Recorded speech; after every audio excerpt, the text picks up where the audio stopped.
Bienvenidos a esta nueva edición del podcast de Bura Multimedia. Qué gusto saludarlos. Hoy vamos a hablar de un tema bastante interesante. Ya lo hicimos en radio, pero creo que era importantísimo también traerlo a través de esta plataforma de podcast. Voy a platicar en esta oportunidad con Ana Laura Martínez. Ella es investigadora externa en el Centro de Estudios Espinosa Iglesias y coautora del informe de movilidad social en México, en lo que es este informe del 2025. Ana Laura, antes que nada, muchas gracias por estos minutos. Saludos hasta la Ciudad de México. Hola Edgar, muchas gracias por la invitación y por querer ahondar más en este tema que como bien apuntas, pues es de suma importancia y todos podemos hacer algo para mejorar las oportunidades de movilidad social de nuestra familia, propias, etcétera. Exacto, gracias. No, al contrario, gracias, Ana Laura, por estos minutos. Y sobre todo te quisiera pedir lo que es el concepto en sí de movilidad social. ¿Qué es la movilidad social y sobre todo ahí cómo la midieron a través de este informe? Buenísimo, muchas gracias Edgar. Pues el concepto de movilidad social básicamente va de tratar de entender cuáles son las capacidades que tenemos para mejorar la situación socioeconómica de nuestra circunstancia de origen, ¿no? Entonces, traducido en un lenguaje más coloquial, lo que mide la movilidad social a través de un momento en el tiempo en un país es cómo la generación de adultos actual se relaciona con el nivel socioeconómico que tenían sus padres. Entonces, básicamente estamos tratando de medir si el bienestar que teníamos en el lugar de origen en el que nacimos mejoró, empeoró o nos mantuvo en el mismo nivel socioeconómico una vez que ya transitamos toda esta etapa de niñez, adolescencia, de preparación, digamos, y llegamos a una vida adulta. Entonces, el concepto de movilidad social es muy importante. Se empieza a medir en la academia, en la literatura, muy de la mano con el concepto por ahí del sueño americano. Entonces, si recordamos, después de las dos guerras empezamos a crecer, hay una época de crecimiento en el mundo, ahí en los 50, 60, y empezamos a ver que con distintas velocidades, en distintas capacidades, los países empiezan a generar estos, pues digamos, procesos de movilidad social intergeneracionales, de los hijos contra los padres. Y empezamos a ver ese progreso. Entonces, ese es el concepto de movilidad social. En el caso de México, el CI es el que lo ha venido midiendo, como bien apuntabas ya por tres distintas encuestas a través del tiempo. Y lo que nos deja ver básicamente es, en el caso de nuestro país, si la infancia es destino. Si tú naces, por ejemplo, nos enfocábamos, por ejemplo, en la radio en pensar en el 20% de familias en el menor nivel de ingreso. ¿Qué probabilidad tiene una mexicana o un mexicano de mejorar sus circunstancias socioeconómicas cuando nace ahí? Y a partir de eso es que empezamos a tratar de mapear no solo cómo está la movilidad social, sino qué determina esa probabilidad de mejorar tu nivel socioeconómico contra tus padres o quedarte en el mismo nivel o incluso es, sucede con menor frecuencia en el tiempo, pero por ejemplo, crisis económicas, guerras, pueden retrasarnos con respecto al bienestar de nuestros padres. Qué interesante esto que mencionas, Ana Laura, y sobre todo ya dentro de este mapeo, dentro de lo que es este informe, eh, preguntarte, y vamos a poner en ejemplo, digo, para que la gente vaya más o menos ahí visualizándolo de esa manera, de cada 10 niños en México, más o menos que viven en pobreza en estos momentos, ¿cuántos podría alcanzar, según los datos que tienen, si es que los tienes por ahí, qué tantos podrían llegar a alcanzar la riqueza en ese aspecto? Digo, creo que es algo que podría más o menos darnos una referencia a lo que pasa en nuestro país. Totalmente, Edgar. Para el caso de nuestro país, los datos nos dicen que aquellas personas que nacieron en el 20% de menores recursos económicos, su probabilidad de salir y mejorar su estatus socioeconómico es del 50%. Es decir, 5 de cada 10 mexicanos y mexicanas se van a quedar en el mismo nivel que sus padres. Cuando lo comparamos con otros países, pues esto nos habla de una movilidad social baja, ¿no? Eh, ¿A dónde van este 50%? Estos 5 niños o niñas que salen de este nivel, ¿hacia dónde van? 28%, 3 de estos 5 se Ujú, van a quedar en el segundo grupo. ¿Qué quiere decir eso? Que no van a superar la línea de pobreza. La línea de pobreza, como está, digamos, definida en nuestro país, abarca los 2 primeros quintiles de ingreso, ¿no? Entonces, de ese 50% que sale, 28% se va a quedar un escaloncito arriba. ¿Cuántos logran transitar hasta el nivel más alto, ¿no? Que nos pudiera interesar y por ahí podemos pensar en casos anecdóticos, ¿no? Futbolistas, empresarios muy exitosos, etcétera, ¿no? Solamente dos. Entonces, 2% de las personas que nacen en este decil de menor ingreso logran transitar toda la cadena, todos los escalones, digamos, hasta llegar a ese quintil de mayor ingreso, ¿no? Entonces, ¿de qué nos habla esto? Pues nos habla de una persistencia muy fuerte de la situación de origen en el futuro de las niñas y los niños que nacen en estos hogares. ujú. Y Ana Laura, por ejemplo, comparado con otros países, ahorita que hacías mención, ¿no? Comparado México con el resto del mundo, con algunas partes que se puede medir, ¿hay algún caso excepcional en otro país del mundo que sí es mucho más elevado el tema de la movilidad, de la pobreza, llegar a niveles superiores a lo de los padres o de los antecesores y subir a la riqueza?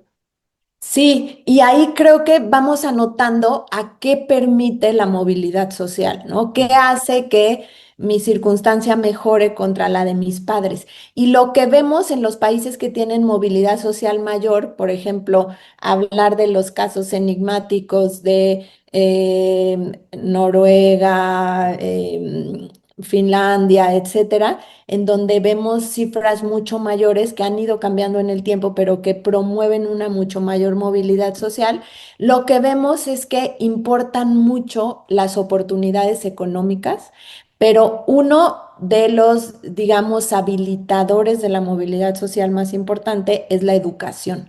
Entonces, en países, y por eso estos casos son interesantes, porque también son los países en donde la educación ha alcanzado niveles, digamos, que promueven la productividad de una manera más importante, incluso que en países como Estados Unidos, donde por cierto la movilidad social no es tan alta. eh, Nos dice que todas estas capacidades que podemos crear en estas niños y niños en los distintos escalones en los que nacen, son las que los van a habilitar a dar esos brincos. Y la educación, por definición, debe de ser un igualador, ¿no? Sobre todo pensando en educación pública, que debe de ser pues accesible para cualquier niño o niña, independientemente de en dónde nace. La educación se vuelve uno de los habilitadores más importantes. En el caso de nuestro país, y por ahí también están los datos en el CEI, la educación es clave como un habilitador de la movilidad social, sobre todo cuando las niñas o los niños alcanzan el nivel preparatoria y dan el salto a profesional. Un niño o una niña que logra alcanzar este nivel de estudios tiene una probabilidad 11 veces mayor de salir de esa circunstancia de origen en la que nace que un niño que tiene menos de hasta secundaria, digamos, de estudios. Entonces, la educación sigue siendo el gran habilitador de la movilidad social y así lo vemos en los países que alcanzan mayor movilidad social, que la educación es una de las claves. Sería, Ana Laura, el factor principal dentro de los, me imagino que es un conjunto de factores, ¿no? Para poder tener ya este concepto claro, pero el factor principal sería la educación, ¿tú lo pusieras así? Definitivamente, pero va en conjunto con el retorno a la educación, ¿no? Ujú, ¿Por qué? Porque de nada sirve alcanzar niveles de educación, por ejemplo, el caso de las mujeres, ¿no? ujú. Cuando vemos el caso de la movilidad social de las mujeres, hoy en día ya tenemos en promedio, las mujeres alcanzan mayor número de años de estudio que los hombres. Y sin embargo, cuando tú ves el potencial de movilidad social, yo se los dije en promedio, y lo desagregas, ahorita lo vamos a ver para el caso de la inclusión financiera, las mujeres todavía están más rezagadas. Entonces, ¿qué quiere decir esto? Que la educación tiene que estar en combinación con qué me va a permitir hacer esa educación, ¿no? Me va a permitir acceder a mejores salarios, a un tipo de trabajo con mayor estabilidad, etcétera. Entonces, sin duda, esta agenda de investigación me parece va de dos objetivos. Uno es cómo generamos un país más justo, en el que independientemente de dónde te tocó nacer, tú tienes la oportunidad o el camino de llegar hasta donde tú te lo propongas y puedas lograr llegar. Ujú. Que es distinto, que, digamos, otro objetivo importante es hacer énfasis en cuáles son esos habilitadores para que desde la política pública, desde el entorno económico, podamos invertir en ellos. Y ahí es donde la inclusión financiera entra como un habilitador adicional y que jugaría entonces con la educación, por ejemplo, ¿no? En tu pregunta. Sí, que ya platicaremos sobre la inclusión financiera justamente. Ahorita que usted menciona a que en lugar donde nazcas debes tener las mismas condiciones, eso sería lo ideal, ¿no? Y es la intención precisamente de estos informes para decir, así estamos y sobre todo ver qué es lo que podemos hacer desde nuestra trinchera y también las autoridades para lograr ese objetivo, ese ideal de que donde estés, donde nazcas, tengan las mismas condiciones. Hablando de regiones, por ejemplo, Ana Laura, ¿cómo andamos aquí en lo que es el sector norte, en el centro, en el sur? Me imagino que son diferentes ya formas en las cuales se tiene en cuestión de movilidad también. Totalmente. Y más me gustaría hablar de por qué, ¿no? Ajá. Sí vemos una mayor movilidad social en los estados del norte, por ejemplo, ¿no? Comparados contra los del la región sureste, que es la de menor movilidad social. Y de nuevo apunta a la complejidad y a la multicausalidad que implica este fenómeno de la movilidad social. Y creo que es muy fácil de pensar si lo pensamos a nivel nuestras propias experiencias de vida y nuestras familias, ¿no? Claro. Nuestros padres y en México hay una conciencia muy importante y uno de los objetivos, por cierto, hablando ya de inclusión financiera, uno de los objetivos financieros principales de las personas es lograr que sus hijos estudien, ¿no? Muy pegadito, el número uno es tener una casa, el segundo, nos dicen las encuestas, es darles educación a mis hijos. Entonces, hay una conciencia de la importancia de educar a los hijos, pero esa conciencia, que la conciencia tiene mucho que ver con la intención, va a su vez depender de mis capacidades de darle educación a mis hijos Ujú. y de qué les va, hasta dónde los va a llevar esa educación. Entonces, en un entorno en el que empezamos en un nivel más bajo de educación, como históricamente ha venido siendo el sureste, por ejemplo, por cuestiones históricas, de geográficas, etcétera, partes de capacidades, digamos, menores. Entonces, esto te va generando lo que en economía del desarrollo se llama círculos viciosos o virtuosos del desarrollo. Entonces, lo que sucede en el norte del país es que hay una especie de círculo virtuoso en el sentido de que ha sido más fácil generar oportunidades de crecimiento económico que han ido permeando hacia mercados laborales que han permitido una mayor retribución a la educación y que han atraído incluso capital humano de otras zonas del país, ¿no? Sin embargo, importante, incluso Nuevo León, que es el estado con mayor movilidad social, cuando tú comparas los deciles, como, digamos, como estado se mueve, entre los deciles se mantienen. ¿Qué quiere decir esto? Que la desigualdad sigue ahí y esas brechas para ir del primer escalón al segundo al tercero son relativamente igual de difíciles de escalar en un estado de la región norte a uno de la región sur, pero como, digamos, como bloque han alcanzado un mayor desarrollo. Ujú. Y hay un porqué de esto, Nara, es decir, ¿Tiene que ver la cercanía de Estados Unidos en algo? ¿Influye? No sé si hay algún tipo de estrategias también gubernamentales o la misma industria pujante que existe acá en el sector norte de nuestro país. ¿A qué se deberá todo esto? Es un conjunto, efectivamente, entre las capacidades de las personas y los incentivos y el retorno al trabajo, sobre todo a la educación en la región. Entonces, como te decía, el desarrollo es interesante porque se tiende a crear una persistencia hacia el nivel actual. ¿Cómo? Pues estamos viendo porque es más difícil si tú naciste, y ahí me gustaría saltar al tema de inclusión financiera. Sí. Por ejemplo, si tú naces en un hogar en donde ya hay inclusión financiera, tu probabilidad de tener inclusión financiera es mucho mayor, ¿no? Ujú. Entonces, de hecho, lo que nos dijeron los datos de este estudio es que las personas que hoy tienen inclusión financiera vienen en la mayor parte de familias en donde ya había inclusión financiera. Dicho de otra forma, el 95% de las y los mexicanos que hoy no tienen productos financieros provienen de hogares donde no los había. Entonces, Ok.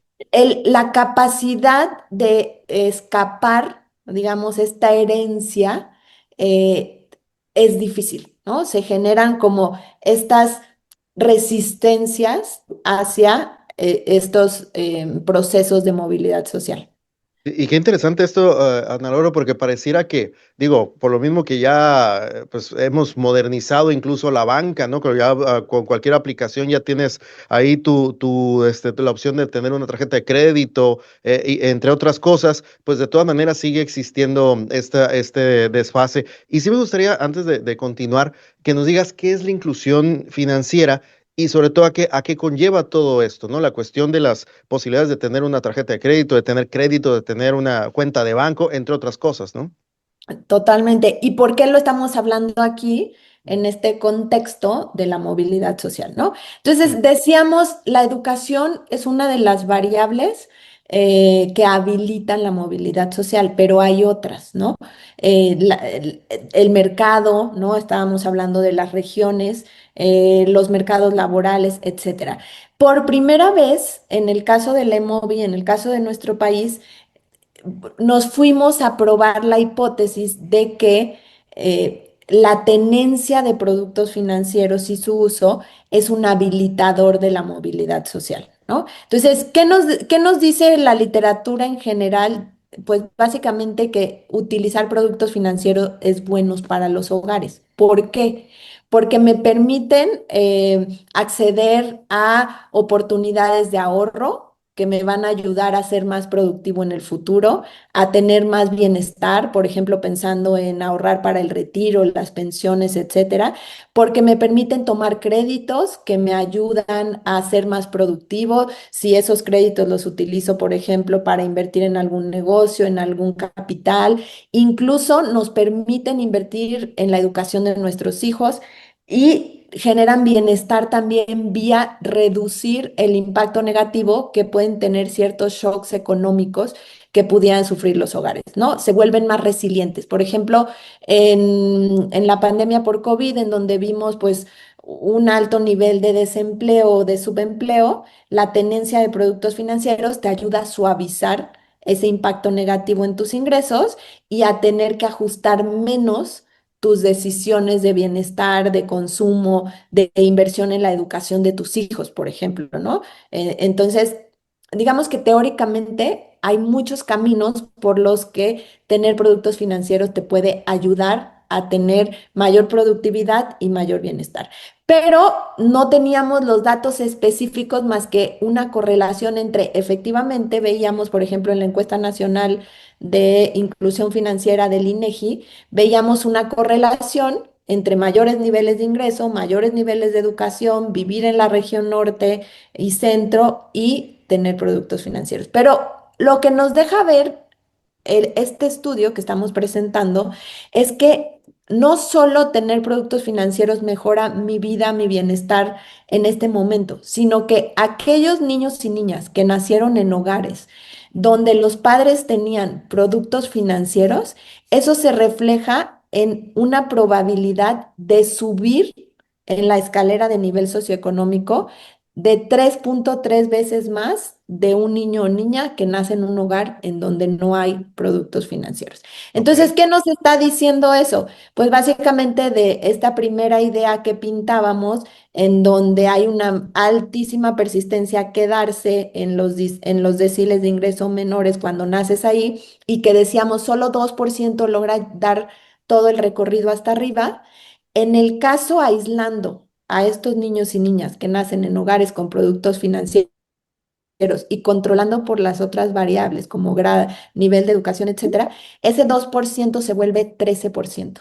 Entonces, estamos comprobando que la inclusión financiera medida por la tenencia de productos financieros es un habilitador de la movilidad social. Pero más interesante es que, y como tú decías, ¿qué es la inclusión financiera? Tendemos a medir la inclusión financiera en base a una variable dicotómica que tiene que ver con si tienen o no productos financieros formales, ¿no? Lo que nosotros hicimos en este estudio es ahondar en qué se está heredando cuando decimos que se hereda la exclusión financiera. Y lo que vimos es que no solo es la tenencia o no de productos, sino que estamos transmitiendo en los hogares a nuestros hijos hábitos, actitudes, conductas financieras que les facilitan o no avanzar en la movilidad social. excelente, Eva. Y qué importante es esta oportunidad de ver esta variante, que es la cuestión esta de la inclusión financiera como un fenómeno que sí puede cambiar la perspectiva de la cual que tenemos en nuestro país. Y para cerrar, Ana Laura, sí me gustaría dentro de las conclusiones que podemos llegar a tener con este tema también de la inclusión, con la cuestión de la movilidad social y el informe en general. Desde tu perspectiva y desde la perspectiva que podría llegar a tener el centro, ¿qué están haciendo nuestras autoridades? ¿O si es suficiente o si van en camino para mejorar esto? Es decir, que esas oportunidades la tengan prácticamente todas las actuales y futuras generaciones y también nosotros desde nuestra trinchera, desde nuestros hogares, familias, ¿qué podemos llegar a hacer? Exacto. Creo que estos hallazgos apuntan a tres actores claves, ¿no? Como tú apuntabas al rol del sector público, el Estado, con esta, digamos, mandato hacia hacer llegar oportunidades de desarrollo económico a todos y todas, sin importar en dónde nacimos.